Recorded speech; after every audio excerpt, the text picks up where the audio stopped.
friends. Welcome to the Wild Rose podcast. It's Whitney Rose. You may recognize me from the Real Housewives of Salt Lake City or my skincare brand, Wild Rose Beauty.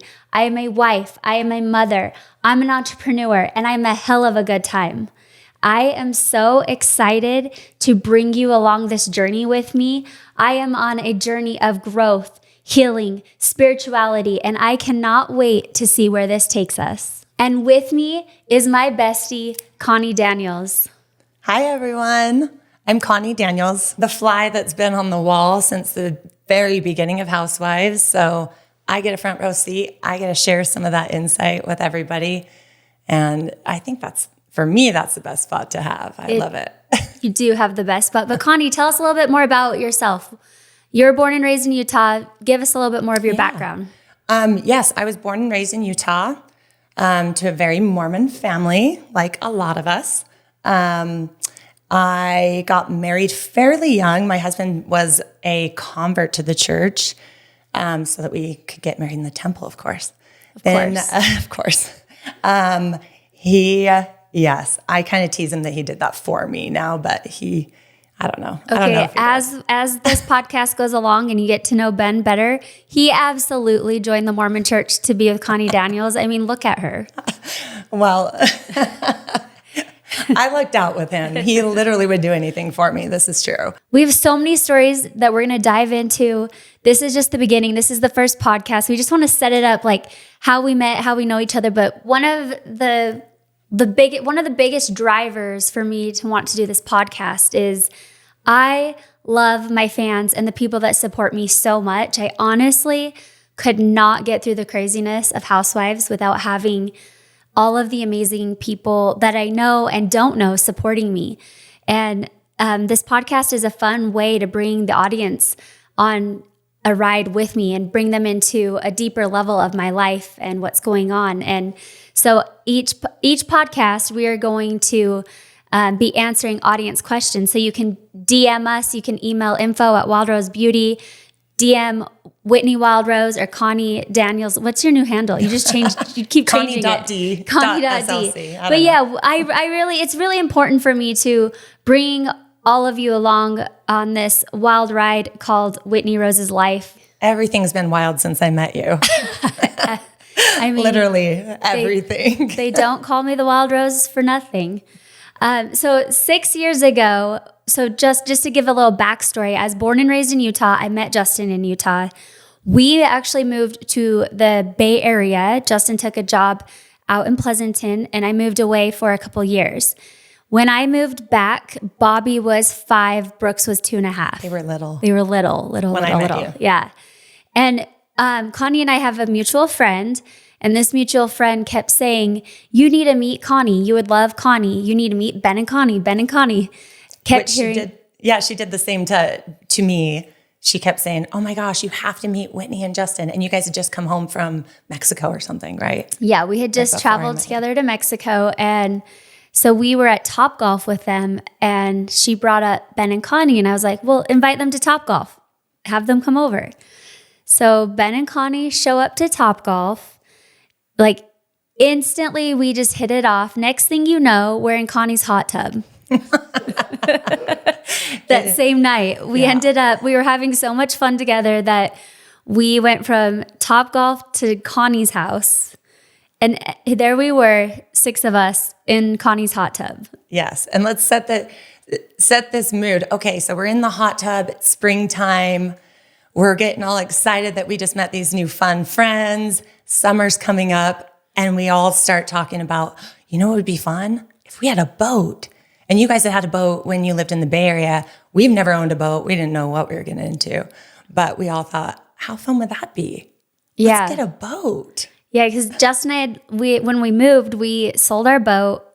So we found in Utah, one of the best things in Utah that people don't realize is the summers. The summers are amazing and beautiful, and we have beautiful lakes. So we start talking about buying a boat together.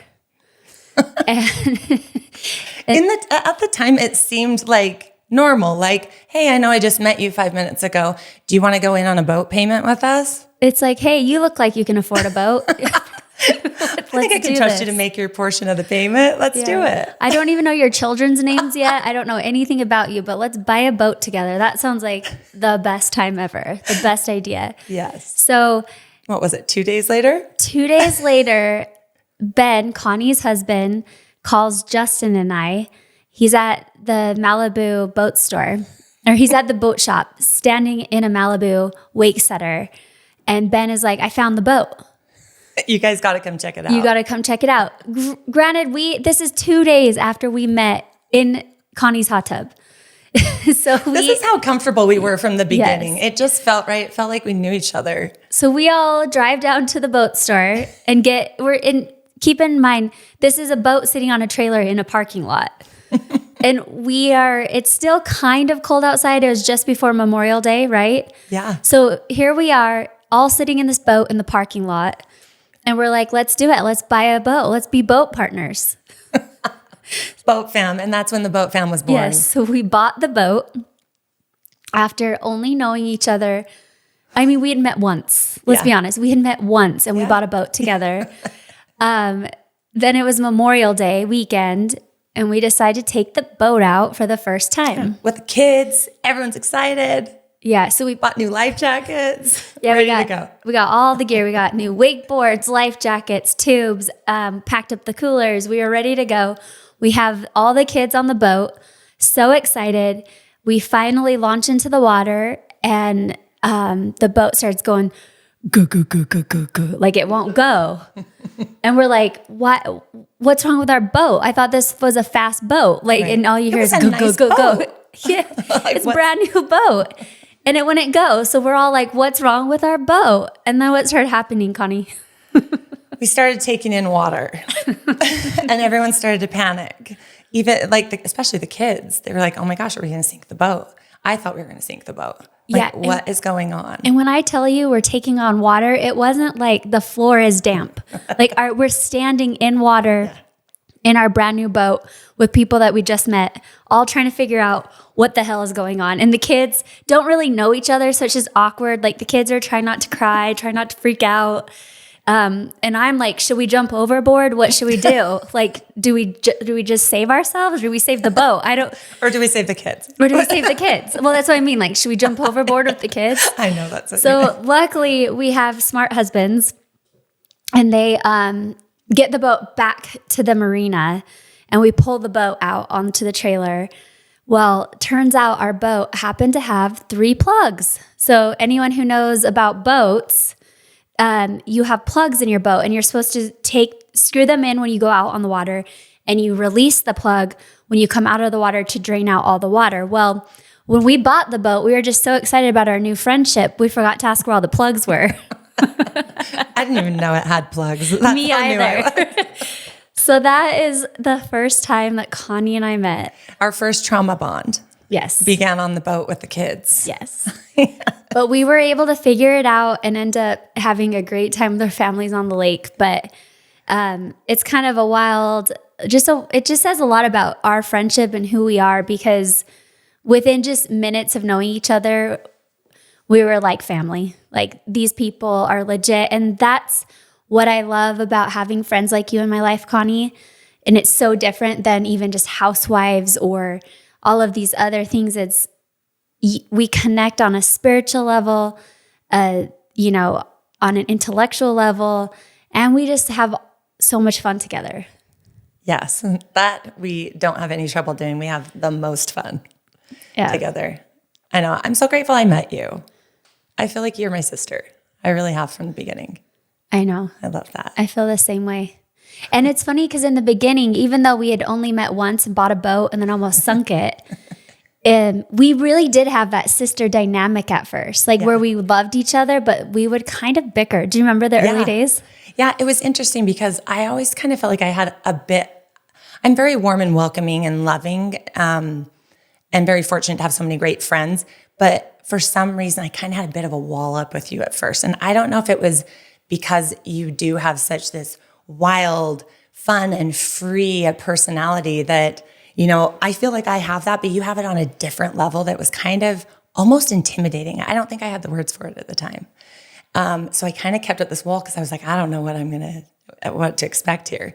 But the closer we got, this wall came down. And I'm so glad that, I mean, now I don't even know why I had the wall up, but I don't know. Like it definitely, our dynamic has changed. We've been through a lot since then. Yes. And the whole Housewives things has changed your life. And like I was saying, I have a front row seat to watch it all go down. And a lot of our friends, they had different feelings around it. But how do you go through something like getting on a reality TV show, Housewives of all reality TV shows, and have it not change you? Our friends, some of our friends were a little nervous, like, oh, we're not going to have our Whitney anymore. She's going to be different. Well, of course she's going to be different. Like you can't go through those kind of things and not be different. Well, I think one of the biggest things like that people had to get used to is I was always the party planner. I was the host. I was hosting all the parties, getting everyone together, the connector. All of our friends are amazing and we have so much fun. But if you look back, I truly was the one that was always planning that. I was like naturally the party planner or the hoster, right? And always a house full of people. Yes, always a house full of people. And I mean, even just yesterday trying to get our podcast organized, I'm like, my house is a revolving door. Like it is open to anyone and everyone who needs me. And that is hard as my life has expanded and I've become so much busier with starting my business, doing Housewives. But at the end of the day, above all, I am a mom, a wife, and a friend first.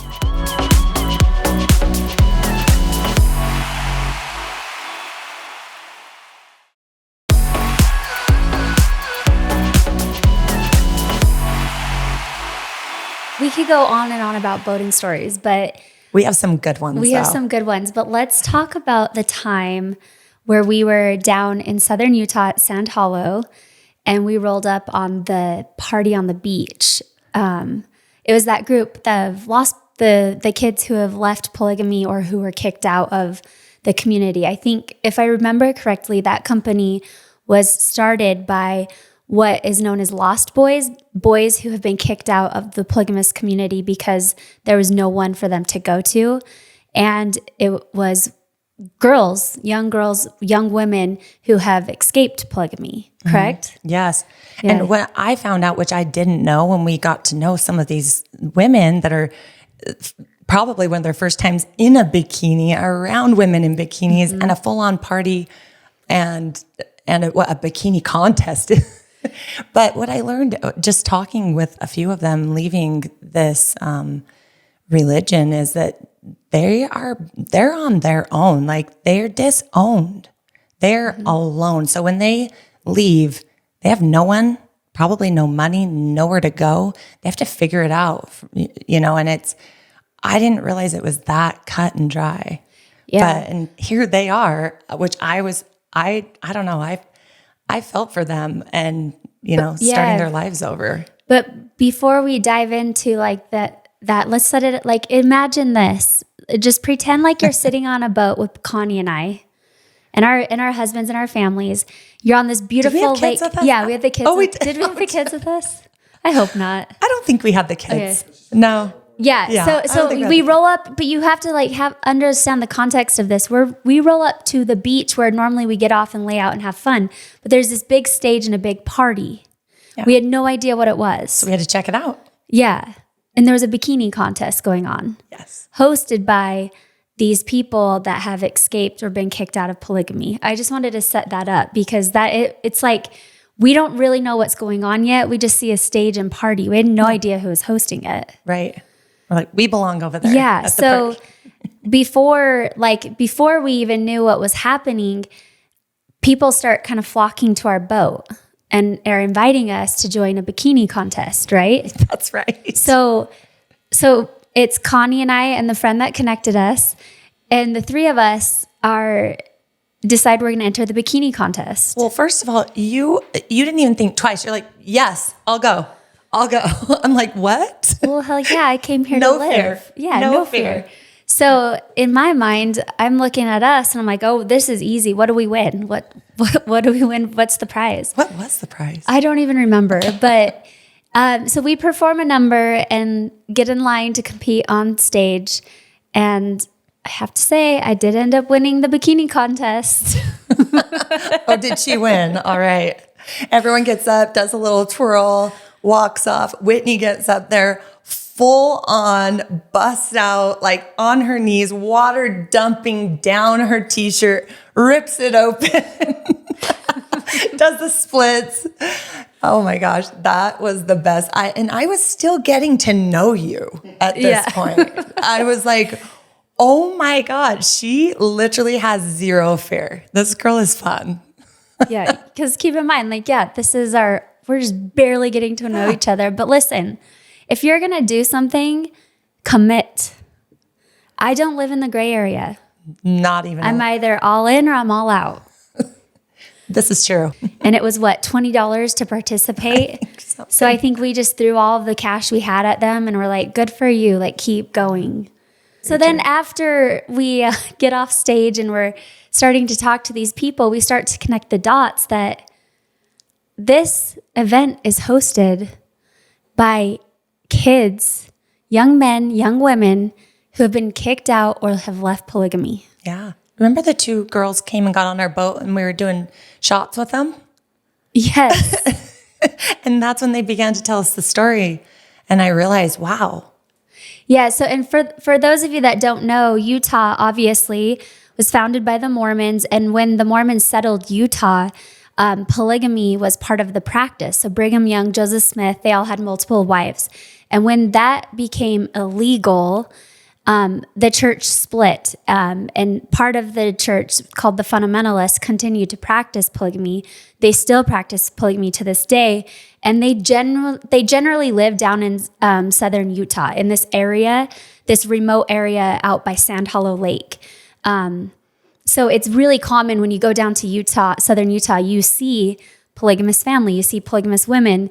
In fact, I have like a huge fascination with it. Every time we go to Lake Powell, I always make Justin get off on the side roads in like Kanab, and I just go to the gas stations in the store because I'm like, I want to see.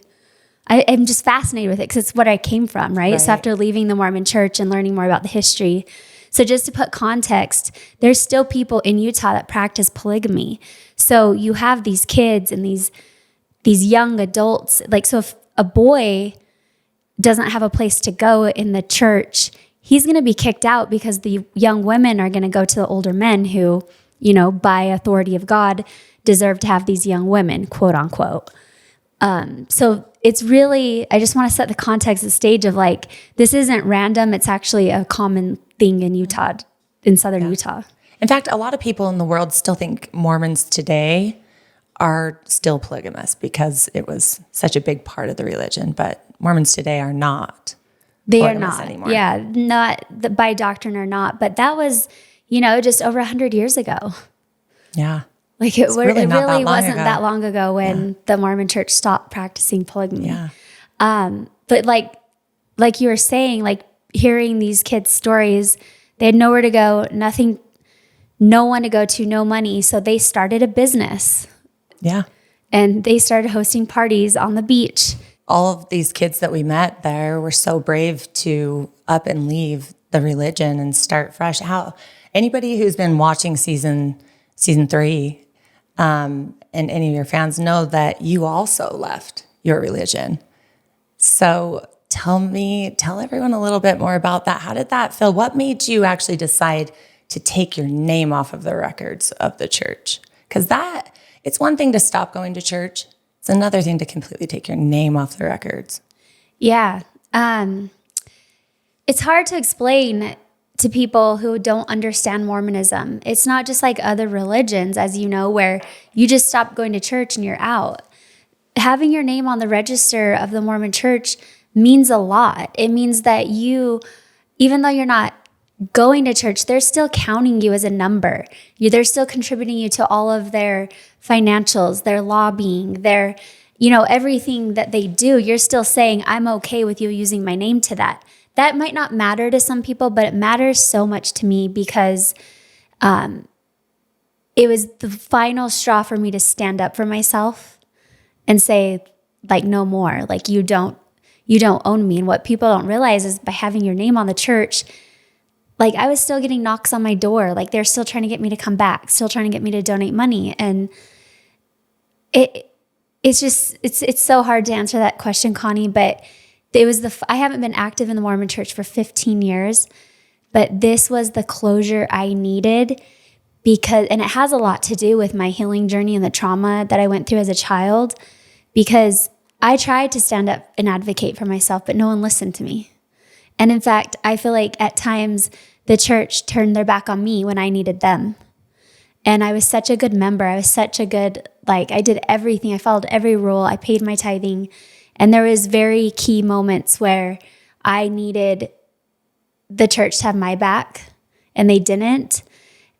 And in those moments, I started seeing how subjective it was. It wasn't really about spirituality or doctrine. It was about the opinion of whoever's leading your local area. I could talk about this for hours and hours and hours, but ultimately this season, I decided to do it this season. I have actually tried to do it 3 times before, but the church would never let me leave.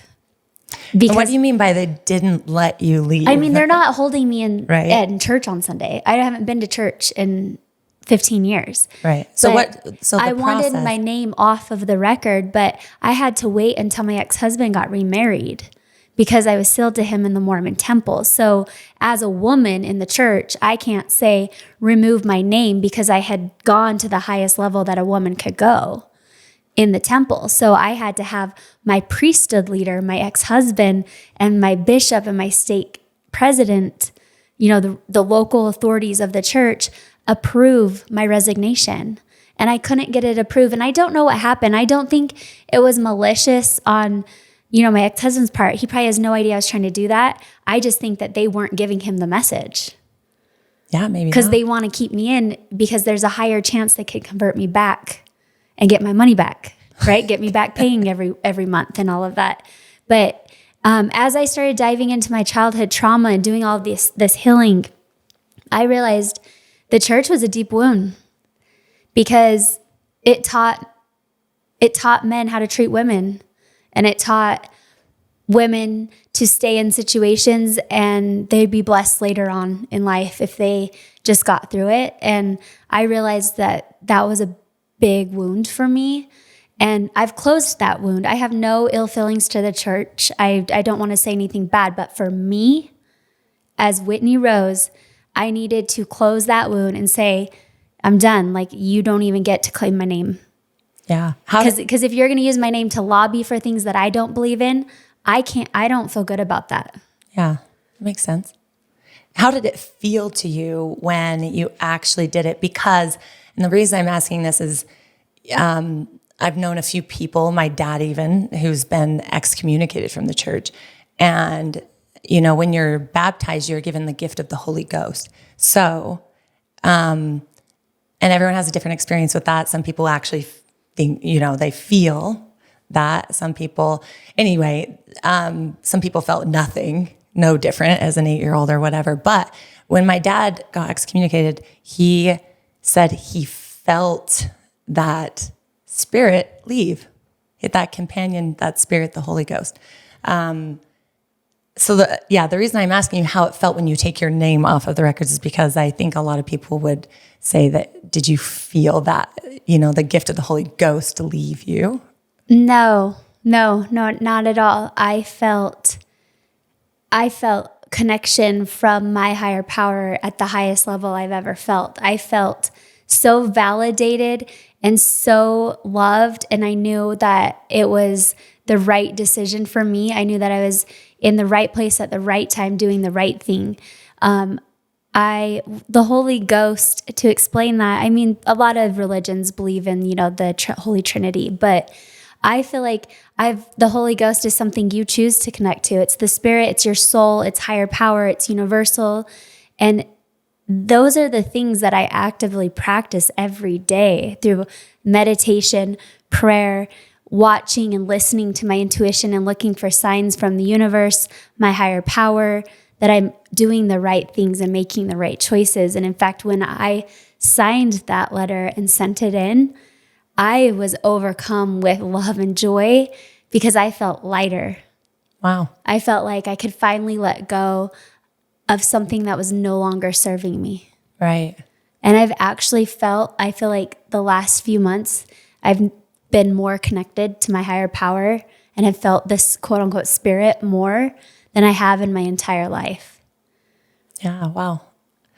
I guess that tells you did the right thing. Like we all know when we do the right thing because it resonates, and that resonated in such a special way for you. Yeah. And it did, because Justin and I, when we got together, he was excommunicated, but the church chose to keep me.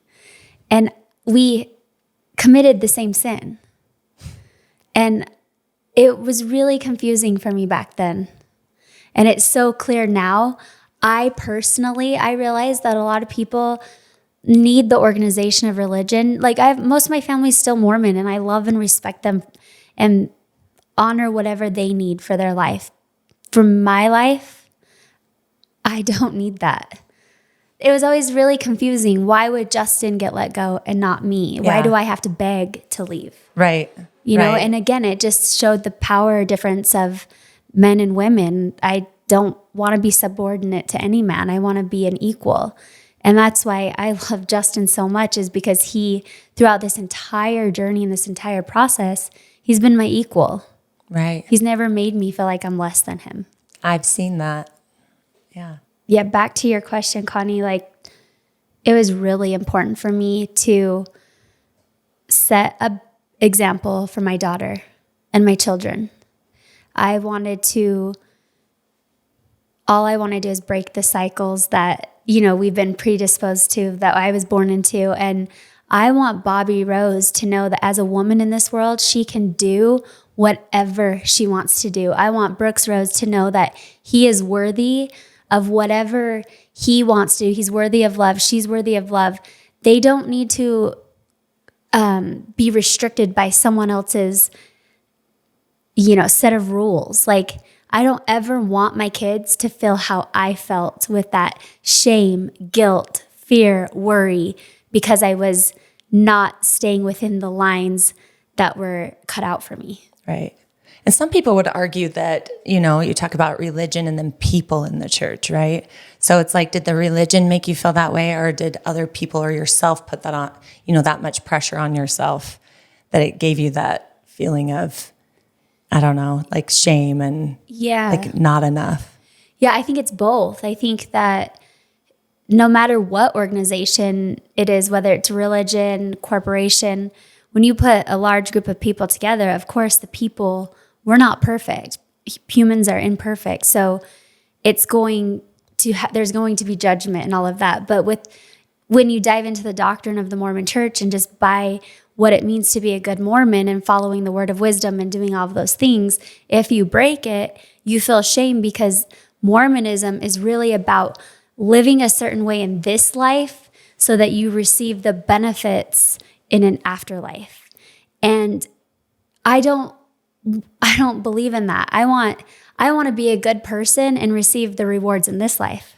Right. Which I think will continue into the next life, whatever that looks like. Exactly. It's just, it's a continuum, right? Right.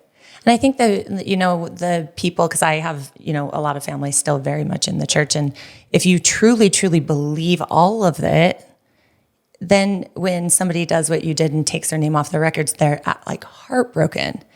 And because they really think, oh my gosh, you're now not going to be in the celestial kingdom anymore with our family. And they're very much heartbroken, but it's very different when it's like, well, but I don't actually believe that that's what's going to happen. So it's not sad for you, but I can see why some people would be very sad or heartbroken to see, you go to that extreme and take your name off of the records, because it's very serious. Yeah, and I was worried about what my mom would think and feel, how that would impact her. How did your mom handle that? Because she still goes to church and my mom's still very active in the Mormon Church. It's been interesting as I've gone on this journey. I'm realizing that she is a lot like me. Like, it's actually opened the door for my mom and I to have bigger conversations around energy. Like my mom's getting more into like meditation, believing more in universal energy than just confined to this earth and spirit world, right? So it's really actually, my mom has been so supportive, and I think that she has actually opened her mind a lot too. And it's helped us to just accept each other for where we're at. Yeah, I love that. Yeah. Are you ready to come back and answer some burning questions from some of our audience? Oh, I am ready to answer some burning questions. Let's do it.